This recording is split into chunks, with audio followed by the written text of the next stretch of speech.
Have you ever noticed how much pressure we place on a single decision?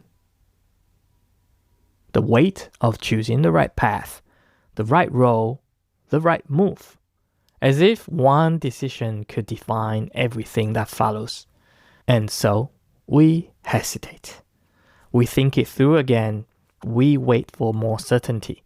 We look for a stronger signal that we are making the right choice.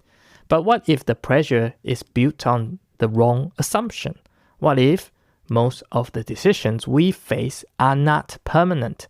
What if they are something closer to experiments?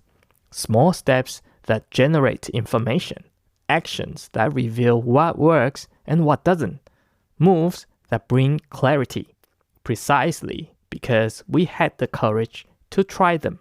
And if that were true, then the real risk is not making the wrong decision. It's waiting too long to learn. Welcome to The Strategic Thinker, TST for short. If you're a returning listener, thank you for being here. If this is your first time with us, I'm glad you found your way here. TST is a sanctuary for your mind, a calm space away from the noise where you can pause, think more deeply, and reset your direction.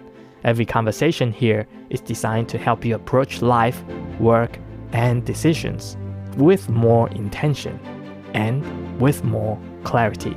I'm Alan, your host. Let's dive in. We are taught, often without realizing it, that decisions carry enormous weight. From an early age, choices are framed as defining moments: what to study, what career to pursue, what to invest our time and energy. Each one presented as something we need to get right. And over time, a pattern forms. Decisions become tied to identity. If I choose this path, what does it say about me? If it works, what does that mean? If it doesn't, how do I make sense of that? As the connection deepens, the stakes begin to rise. Every choice starts to feel more significant, more permanent, more defining than it actually is. There is a practical layer to this. Many environments reward certainty, clear answers, confident direction, well-defined plans. We are encouraged to decide and then stand by that decision. In recent episodes, we've been exploring ideas that challenge this. In episode 46 and 47, we looked at long-term thinking, how direction matters more than immediate results, and how consistency over time is what makes progress real. In episode 48, we explored how changing your mind is not a sign of weakness. It's a sign that you are still thinking. And earlier in episode 41, we explored strategic quitting. The idea of letting go, when done with intention, is a form of reallocation rather than retreat. Taken together, these conversations raise an important question. If we expect our thinking to evolve, and we accept that letting go can be strategic, and we understand that direction matters more than certainty, why do we still treat decisions as permanent? Because life unfolds with far more complexity than that. Information is often incomplete. Conditions shift. Clarity develops through experience, not before it. And yet, we continue to approach decisions as if certainty should come first, as if we should know before we begin. This creates a particular kind of friction. We hesitate, we analyze, we wait, even though clarity almost always arrives after movement and rarely before it, which brings us to a different way of thinking. One that places less pressure on getting it right and more emphasis on learning through action. So, what if Instead of treating every decision as a commitment that defines you, you treated it as an experiment that informs you. An experiment serves a different purpose. It helps you learn, it generates information, it reveals what works, and sometimes, more importantly, what doesn't. When you approach decisions this way, something begins to change. The pressure starts to ease because the goal is no longer perfection. The goal becomes learning. Instead of asking, is this the right decision? You begin to ask, what will I learn from taking this step? That shift matters more than it might seem because clarity emerges through action. It emerges through experience. It emerges through feedback that only appears once you begin. And when something works, you build on it. And when something doesn't, you adjust. Either way, you move forward with more information than you had before. I want to share something personal here because I think it illustrates this better than any framework could. In early 2024, I had a growing sense that I wanted to do something in the space of strategic thinking, to share ideas, to create conversations that mattered. My initial idea was small, intimate gatherings in person. I began testing the concept quietly, sharing the idea with people I trust, and someone asked me a question that changed everything. Why limit yourself to in-person events? If you take this online, there are no boundaries. That was the moment. From there, the idea evolved, and eventually, the podcast format emerged as the right platform, though that decision itself was still an experiment. A solo podcast is not the most common format. There was no guarantee it would work, that anyone would listen. I initially planned to launch in May 2024, but as I did the groundwork, understanding the process, the landscape, and what it would actually take, I realized I needed more time. So I postponed. And when I chose a new date, I wanted it to mean something. 24 July 2024. And I made a promise to myself, as long as the first episode was sufficiently acceptable, I would publish it. I would not wait for perfect. The first script took months. I rewrote it more times than I can count. But I have learned that when I believe something is good enough, it's usually very good, or good enough for almost everyone. So I published it. And here we are at episode 49. Without that first step, imperfect, uncertain, but taken anyway, this episode might not sound like this. You, as the listener, might not even be here. And we would not be at 49 episodes by now. I share this because I think most of us have a version of this moment waiting for us. A decision that feels too large to take. A step that feels too uncertain to commit to. An idea that keeps getting postponed because it just isn't ready yet.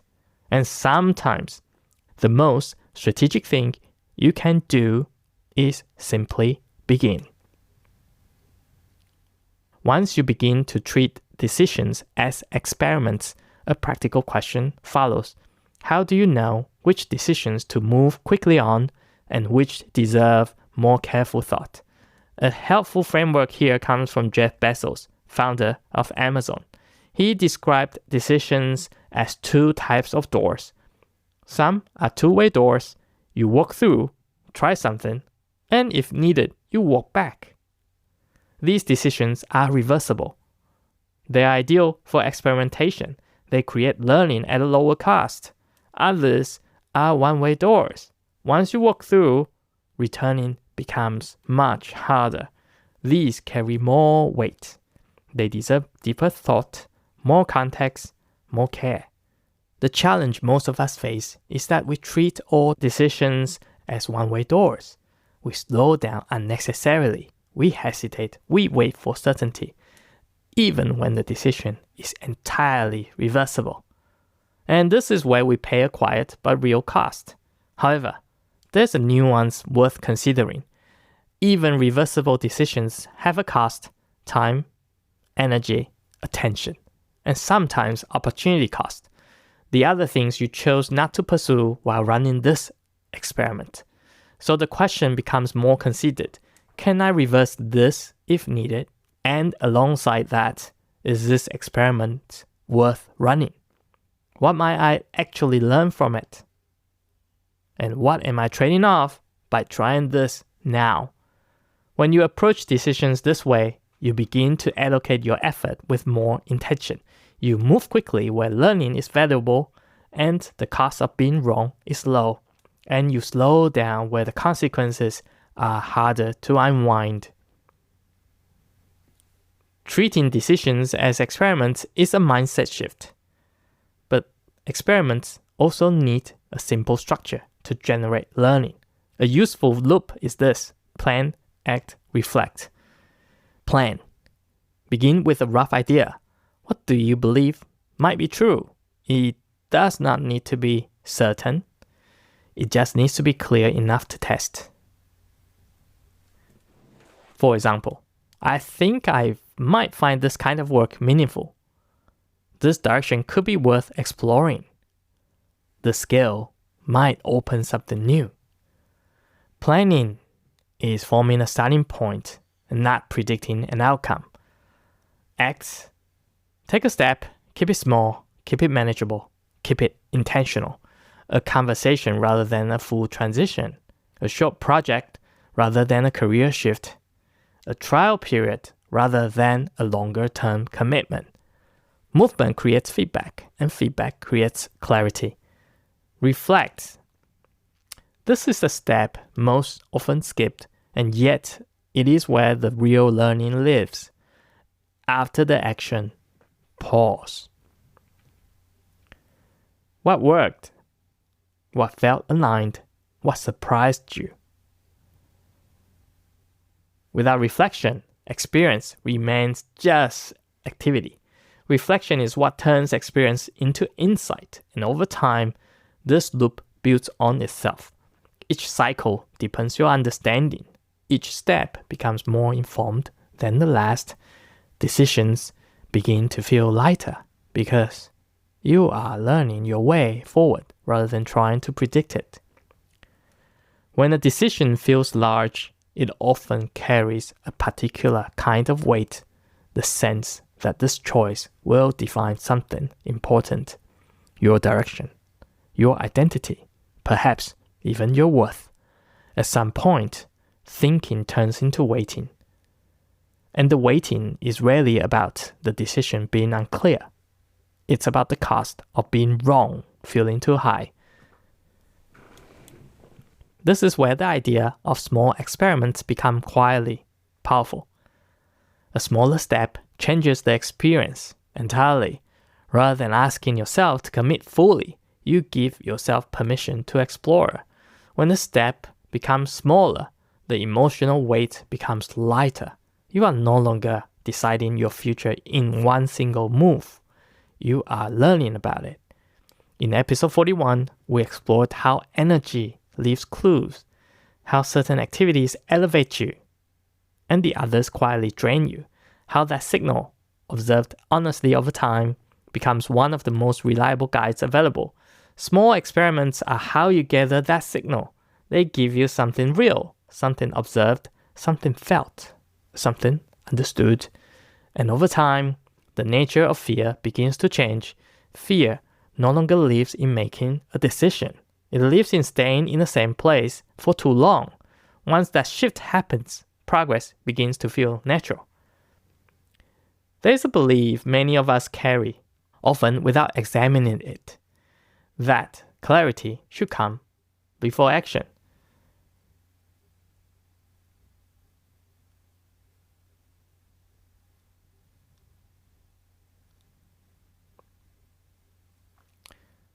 That certainty, once achieved, will make everything easier. Now, in a world that keeps changing, and in a life that keeps evolving, something else becomes more valuable. It's the ability to learn quickly as you move. Learning builds continuously. Each experience adds to your understanding. Each action reveals something new. Each reflection sharpens your judgment in ways that planning alone never could. This creates a different kind of advantage, becoming better at learning as you move forward. When this becomes the focus, behavior changes. You act earlier. While ideas are still forming, while the feedback is still useful, you adjust more naturally. Small corrections along the way rather than large overcorrections later.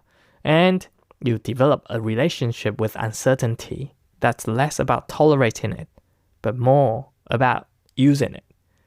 Because uncertainty is where a lot of the learning happens. The faster you move through that space with intention, the more informed your next step becomes. Just one more idea worth holding as we bring this together. A thoughtful approach to experimentation creates something valuable. Space. The space to explore, to adjust, and to keep moving forward. This is what optionality means in practice.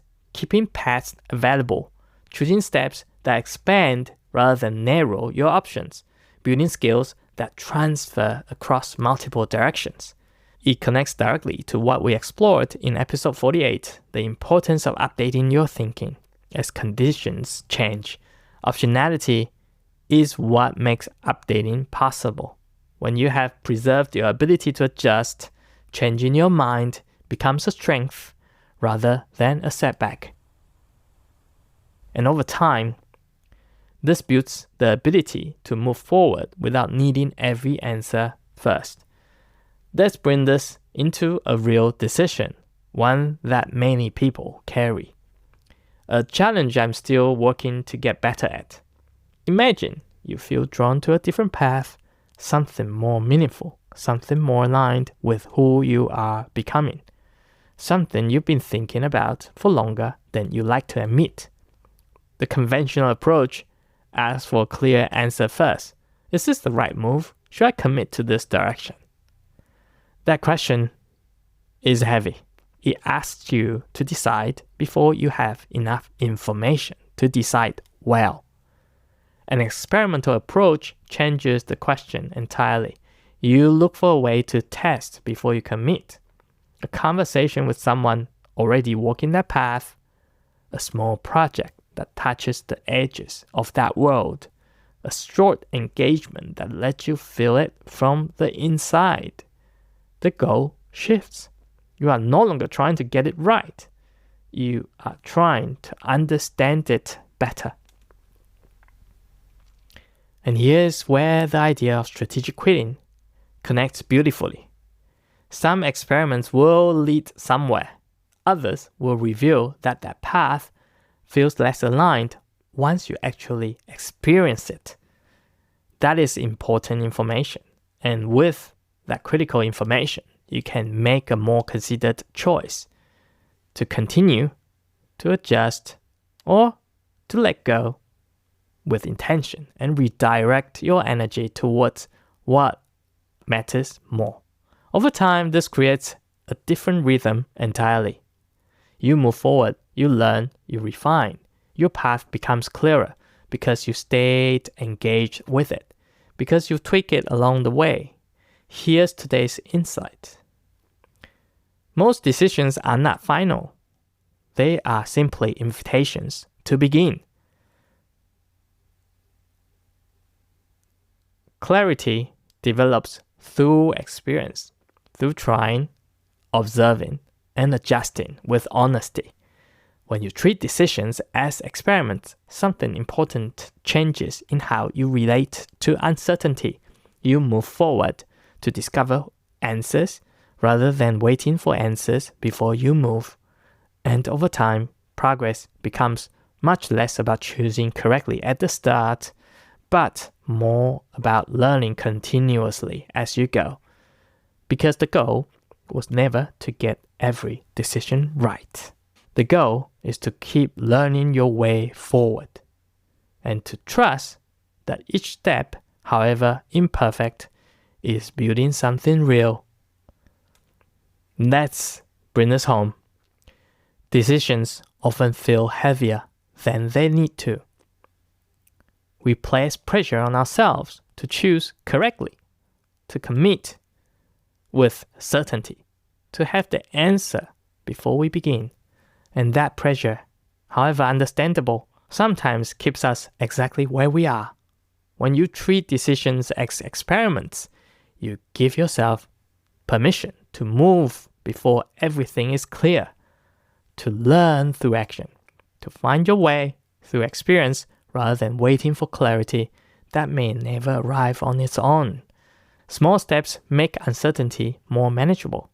Learning faster matters more than starting perfectly, and preserving your options means you can adjust as you go without losing your direction. I want to close with the strategic thinker.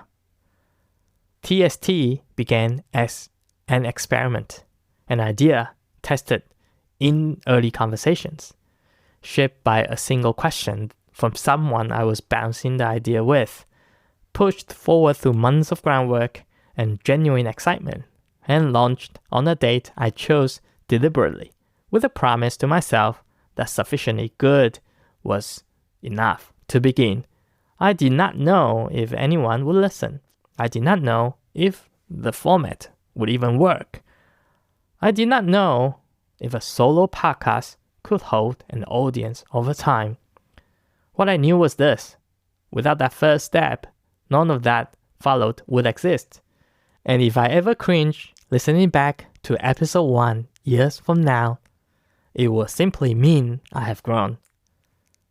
That thought made it easier to begin, and it still does. So as you move into the days ahead, I want to leave you with one question to sit with.